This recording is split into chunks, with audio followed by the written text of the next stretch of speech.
दोस्तों बांग्लादेश की जो प्रधानमंत्री थी शेख हसीना, वो जो है अपना इस्तीफ़ा देके जो है भारत में जो है आ गई हैं। और वो अभी हिंडन एयरपोर्ट पे हैं और वहाँ से जो है वो जाएंगी लंदन। अब जो बांग्लादेश की आर्मी थी उसने उनको जो है 45 मिनट का टाइम दिया था कि आप यहाँ से रिज़ाइन करें और देश छोड़कर आप जा सकती हैं।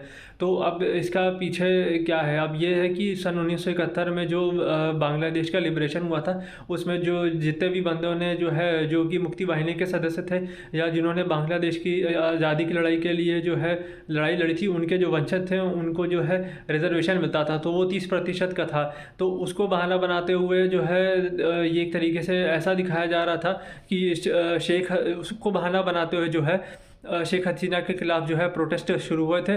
और फिर क्या होता है, जो वहाँ की कोर्ट होती है वो ऑर्डर देती है कि टोटल जितना भी रिजर्वेशन है उसको ख़त्म करके केवल 7% तक जो है रिजर्वेशन रहेगा। 2% उसमें विकलांगों के लिए रहेगा और 5% जो है जो मुक्ति वाहिनी के वंशज थे, जिन्होंने जो है बांग्लादेश की आज़ादी की लड़ाई में के लिए जो है लड़ाई लड़ी थी, उनको इंक्लूड करके टोटल 7% का जो है रिजर्वेशन था। लेकिन अब उसके बाद क्या हुआ कि ये जो प्रोटेस्ट था वहाँ पे थमा नहीं।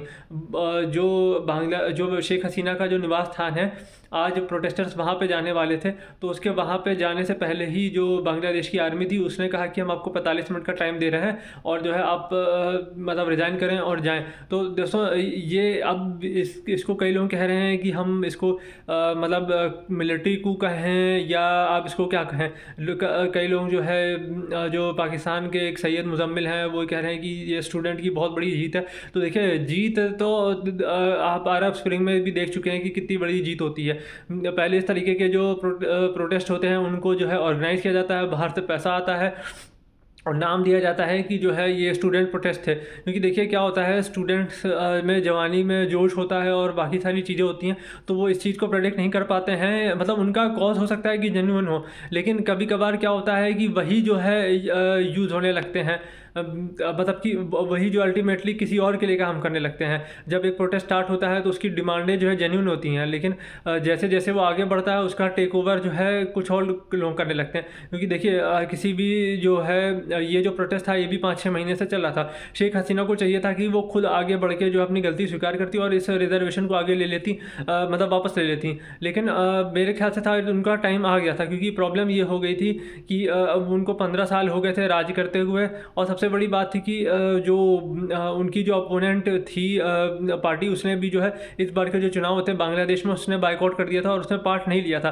तो अब उसको भी इस तरीके से जो है मतलब पिक्चराइज किया जा रहा है कि मतलब वो लोग वो कि शेख हसीना किसी तरीके की डिक्टेटर थी। तो देखिए बांग्लादेश की जितनी भी प्रोग्रेस हुई है ये शेख हसीना के अंडर में ही हुई है। अब आने वाले टाइम में देखते हैं कि बांग्लादेश किस राह पे चलता है, कि क्या वहाँ पे जो इंटरिम गवर्नमेंट बनाने की बात जो आर्मी कर रही है, वो कोई ऐसी इंटरिम गवर्नमेंट बनाती है जो कि बांग्लादेश के भविष्य में को ध्यान में रखते हुए एक अच्छी गवर्नमेंट चलाती है, या बस आर्मी की पपेट बन के रह जाती है। क्योंकि कई लोग इसमें ये भी है कि इतने सारे कलर रेवोल्यूशन जो है अमेरिका की CIA के द्वारा कराए जा चुके हैं कि अब इसमें से भी जो है कलर रेवोल्यूशन की बू आ रही है।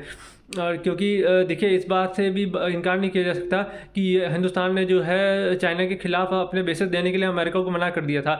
और अमेरिका के लिए जो सबसे बढ़िया जो मुफीद तरीका ये होता है कि वो अपने मिलिट्री बेसेस जो है जिस देश के खिलाफ उसको काउंटर तैयार करना होता है वो वहाँ बनाता है।